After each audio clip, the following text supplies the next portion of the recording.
Sebagian besar dari kita dibesarkan dengan sebuah narasi bahwa kerja keras akan membawa kita pada kehidupan yang lebih baik. Kita diajarkan untuk sekolah yang rajin, kuliah yang tinggi, lalu mendapatkan pekerjaan yang layak. Namun ketika kita sudah berada di dunia nyata, kenyataan seringkali tidak berjalan seideal itu. Banyak anak muda saat ini merasa terjebak dalam siklus yang melelahkan. Bekerja seharian, membayar tagihan, menabung sedikit kalau bisa, lalu mengulanginya lagi bulan depan. Lalu muncul pertanyaan, kalau kita sudah bekerja keras, mengapa hidup tetap terasa berat? Salah satu faktor yang jarang dibahas secara terbuka adalah bagaimana latar belakang ekonomi dan kondisi sosial seseorang memengaruhi peluang dalam hidup. Banyak dari kita lahir dalam keluarga yang tidak memiliki privilege. Tidak ada warisan besar, tidak ada koneksi ke dunia kerja yang mapan. Bahkan untuk belajar cara mengatur uang pun, banyak dari kita harus belajar sendiri dari nol. Ini penting dipahami karena seringkali kita merasa bahwa kesulitan finansial adalah akibat dari kegagalan pribadi. Kita mulai menyalahkan diri sendiri, merasa kurang pintar, kurang disiplin, atau bahkan kurang beruntung. Padahal kenyataannya jauh lebih kompleks dari itu. Kemiskinan atau kondisi finansial yang terbatas bukan hanya tentang jumlah uang yang kita miliki.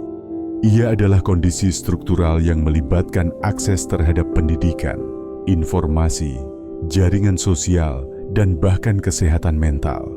Misalnya, seseorang yang hidup dalam tekanan ekonomi cenderung mengalami stres kronis, dan ini dapat memengaruhi kemampuan otak dalam mengambil keputusan. Kita menjadi lebih impulsif, lebih mudah cemas, dan sulit berpikir jangka panjang.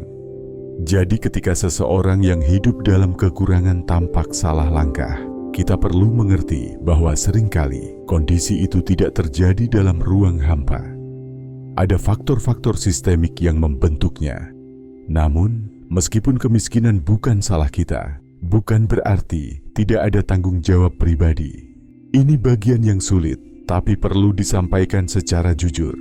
Kita tidak bisa memilih di mana kita dilahirkan, tapi kita bisa memilih untuk mencari jalan keluar semampu yang kita bisa. Dan kuncinya ada pada pengetahuan.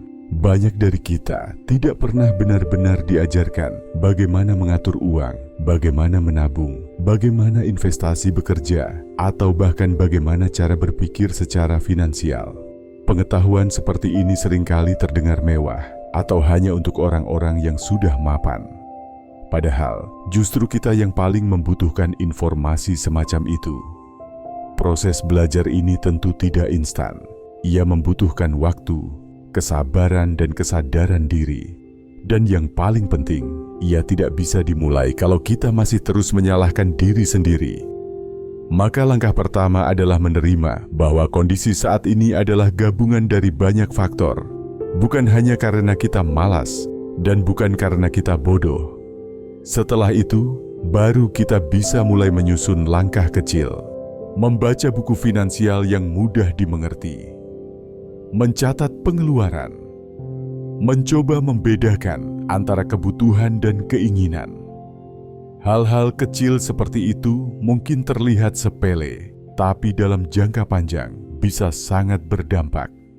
Selain itu, kita juga perlu membicarakan hubungan antara uang dan kesehatan mental. Tekanan ekonomi bukan hanya membuat kita cemas soal hari esok, tapi juga bisa menghancurkan rasa percaya diri. Ketika kita merasa gagal secara finansial, kita juga cenderung merasa gagal sebagai manusia. Dan ini berbahaya, karena ketika kesehatan mental terganggu, kita jadi makin sulit keluar dari situasi sulit.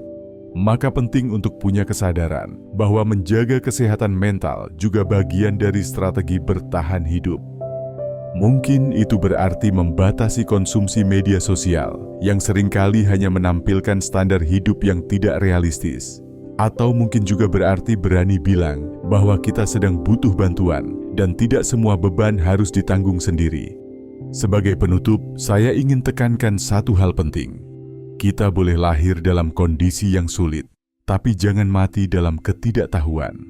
Kita mungkin tidak punya semua alat untuk langsung sukses, tapi kita bisa mulai dengan satu, kesadaran. Sadari bahwa realita yang kita hadapi tidak sepenuhnya salah kita. Tapi juga sadari bahwa kita punya kesempatan untuk belajar, bertanya, dan tumbuh. Pelan-pelan, asal konsisten. Karena terkadang perubahan besar dimulai dari satu pemikiran sederhana, bahwa kita berhak hidup dengan lebih tenang, bukan hanya bertahan.